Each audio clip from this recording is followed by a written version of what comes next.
My name is John Richardson. I am the host of the Richardson's Rubicon podcast. And today, this episode is going to be about beekeeping and some of the... Why do I do that? I always keep my headphones on. Some of the tasks that you need to be doing when you're at this time of year. So I'm in Scotland. I'm in, obviously, the Northern Hemisphere, so some months will sound weird to you on the Southern Hemisphere, and also, being as I'm a little bit so far north, some of the monthly timings might be a little bit off to what you would do, say, in the south of England, or in somewhere in the States, or somewhere in Southern Europe, or anywhere like that. So do bear that in mind before you write in at john@richardsonsrubicon.com and tell me off. So there we go.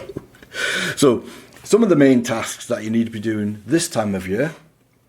Now I'm going to assume that round about late August, early September, you've already made sure that your bees have got enough stores by feeding them sugar syrup around about then, and that they've literally, your hive, when you heft it or weigh it even, but if you heft it, it feels full, right? Around about that time you should already have done that, and you will know when your hive is full of stores. The other thing you should have done around about that time is to also treat for varroa mite. And yes, there are some people who don't treat for varroa mite and rely on the bees to look after it themselves. I'm not one of those people, I'm afraid. So I do treat my bees for varroa mite, and where I am, it's endemic. And there is little chance of bees surviving in the wild without any form of treatment, although some do, I've got to say. But generally speaking, you treat them. And around about that time of year, it depends on what the temperatures were. There's a variety of treatments. I'm not going to go into too much detail, but what I am going to talk about is why. And the reason why is around about that time of year, your queen is already starting to lay the eggs for the winter bees. Now, the winter bees are actually physiologically different from your normal spring-summer bees. Their lifespan is around about 4 or 5 months.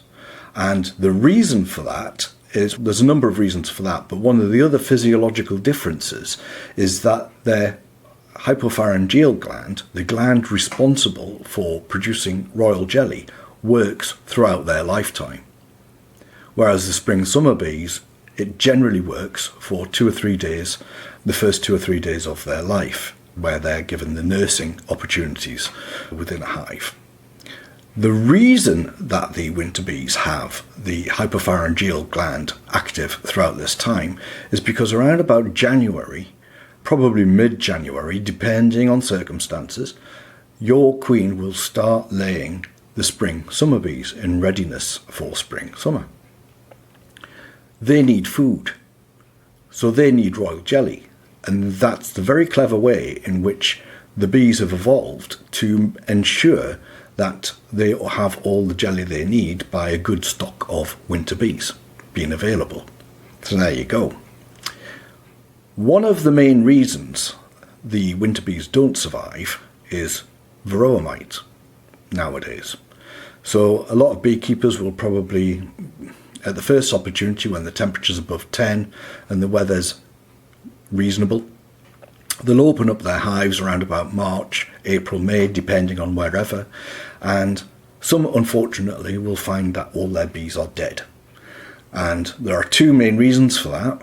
One is starvation, and the other is varroa mite overload, and basically their winter bees didn't, unfortunately, survive long enough to start the new batch. There you go. That's what it is.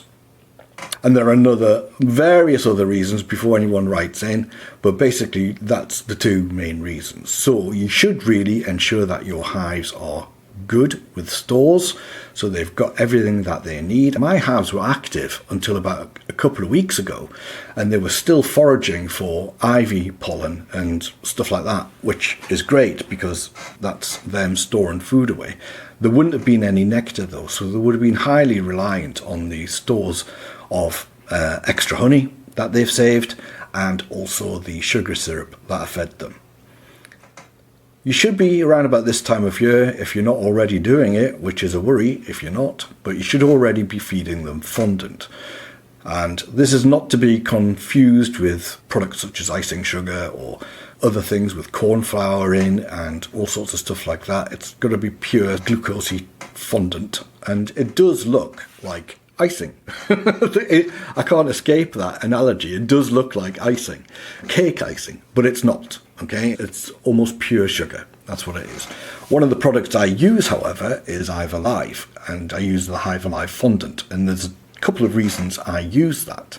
One of the main reasons is that it's got amino acids in it and other additives that help the bees. They're quite nutritious. It's quite a nutritious fondant, but also it's got thymol in it as well. And thymol helps keep the nosema spores down within the digestive tract of the bees. And nosema spores, if they get out of control, you can have an episode of nosema within your hive, and it's not very nice. The hive smells foul. It's literally the bees having diarrhea. They've got dysentery, right? And they just uncontrollably poo everywhere within the hive. And unfortunately, it usually is a dead hive you're looking at some point if you can't get it under control. So prevention is always the best measure, and that's why I always use something like Hive Alive, or you may want to use your own fondant with an added thymolated syrup to it as well. So there's an option for you. Now then, so right now we're approaching stormy weather and all sorts of winds and gusts and things like that. Whilst your hive is or your apiary is located in hopefully a sheltered location, even if it is and even if it isn't, you should have strapped your hives using ratchet straps. And the reason for this is simple. It's secure. It holds all your relevant boxes together. So if your hive does actually fall onto its side or get otherwise disturbed, it's in one piece. If you don't have it secured that way, then unfortunately your boxes will separate, your roof might come off, all sorts of stuff. And that leaves your bees exposed to the elements. And cold and wet equals death to bees. So you want to make sure that's all resolved.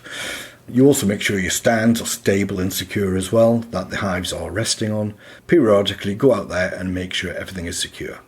Don't open your hive, no matter how much you're tempted to, because the sudden loss of temperature will probably kill any brood, and it will lower the survival chances of the bees that are already in there, and it just takes them ages to build the temperature back up. So don't open your hive. Now then, as a regular beekeeper, to feed fondant, you would normally do that on top of the crown board. So for the non-initiated, you've usually got a brood box. You could have more than one brood box. You could have various things where you've got a super underneath the brood box. You could have all sorts of combinations, whatever's good for you. But ultimately, the fondant is usually fed through a hole in the crown board. And the bees would go up through this hole, feed on the fondant, go back down, store it. That's what they do. And when you take the roof off to do that and check the fondant, there's no appreciable temperature loss, but if you took the crown board off, then you're looking for trouble. So really, when you're replacing the fondant, i.e. it's empty or something like that, choose a relatively clement day to do that. Don't choose a day where it's rainy, windy or anything like that.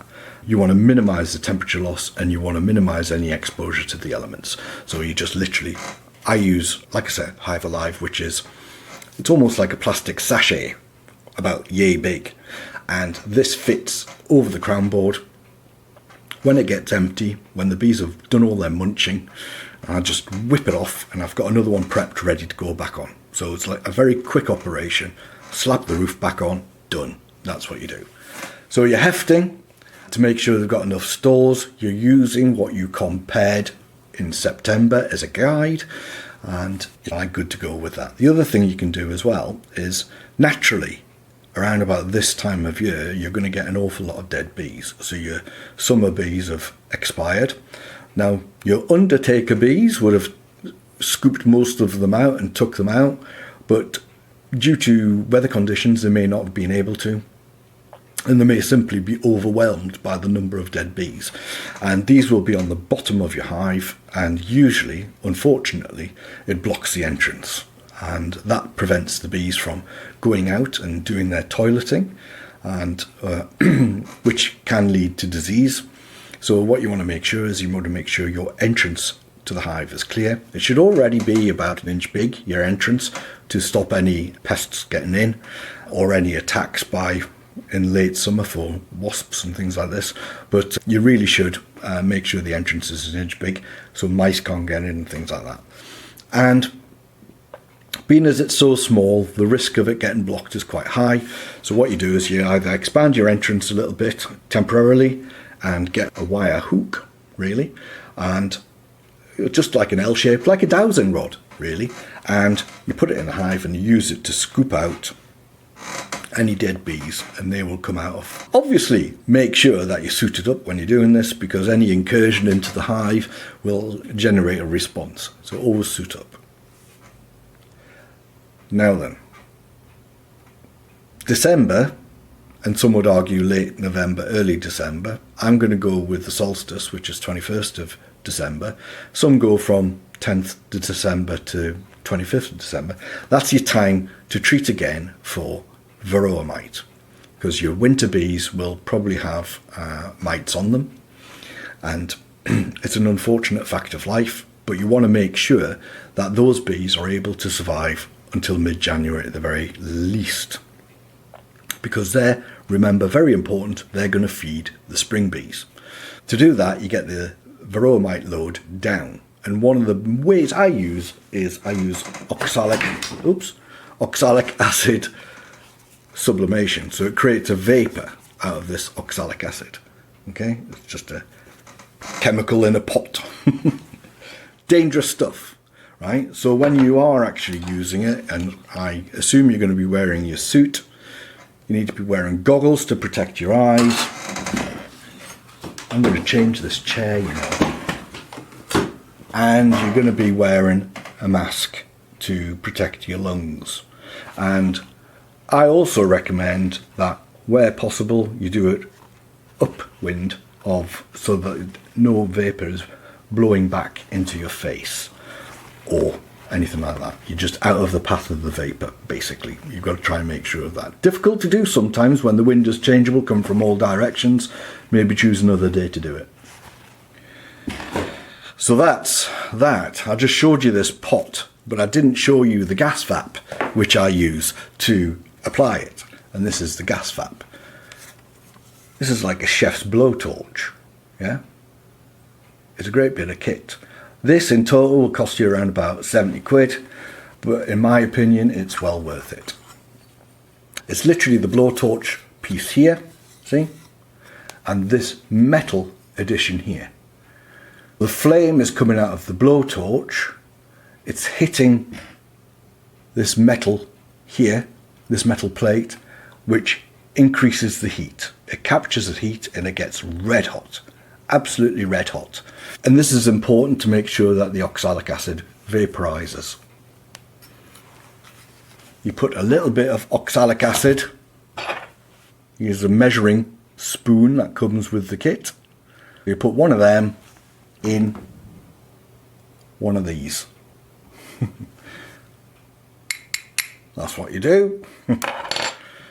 Right, so you've had this lit now for a minute or two and it's up to temperature. You'll get used to it. Give it a practice run. Right, and once it's up to temperature, I'm all cack-handed here. Once it's up to temperature, you put this cap, if you like, which is full of the oxalic acid powder, there. Now, due to temperature fluctuations and metals expanding and all that sort of stuff, the fit is variable. So I've got my gloves on. They're very thick gloves, and basically I use my thumb to support that in place, right? Otherwise it just drops off and the powder drops. Some people are quite expert at this. I am not. I'm not one of those people. So you then, when you've put this exhaust, if you like, into the hive entrance, you flip this around. And what will then happen is the oxalic acid will drop down into the actual burner area here. It will hit the metal contact, it will vaporize immediately, and out here will come a jet of oxalic acid vapor, and that will go inside your hive. It's really effective. It will take around about 30 seconds, and it basically fills your hive full of oxalic acid. And what that will do, that will kill all of the phoretic mites. When I say all, 96% of the phoretic mites if you apply it properly. Now then, that's for a wooden hive with a wooden entrance. When you've got like a polyhive, plastic entrances, there's a little extension you can have as well. Puts it on there. This bit stays relatively cool, and you can put that in the hive, and basically there you go, Bob's your uncle. That goes there, so you're not melting any plastic. Will you get any casualties by putting like a jet of acid vapor through the entrance of a hive at high temperature? Yes, you will get a few casualties. That's just better than losing your entire colony. I can't say more than that really, just a fact of life. So this is it. I'll post the link for this in the show notes. It's called Gas Vap, and it's an excellent piece of kit. So there we go. All you've got to do then from January onwards really is to carry on with the checking of stores, and basically keep your fingers crossed, because there's nothing much you can do until the weather improves around about March, April, May, when you finally get the chance to open your hive and have a look and see what the damage is, or see if you've got a thriving colony left. Anyway, that's it for this video. Thanks very much for watching. My name is John Richardson. I'm the host of Richardson's Rubicon podcast, and you can visit the site at richardsonsrubicon.com. Take part, fire questions at me, do all sorts of stuff. And I'd love someone to come on and talk about beekeeping. That'd be absolutely fantastic. Come on as a guest and we can chat about it. I'd love to hear what you do during the winter months as well. And we can also talk about different times of the year and things like that. So that'd be excellent if someone could sign up and do that. The next podcasts I do several related at richardsonsrubicon.com. ITIL and information security, science fiction, mystery, horror, all sorts of stuff like that. Politics, which is everybody's non-favourite, and any subjects that are your passion. So that's why this season is called Pick Your Passion. So if you've got something to talk about, just get in touch and let's take it from there. All right. So thanks very much, and I'll see you anon. Bye.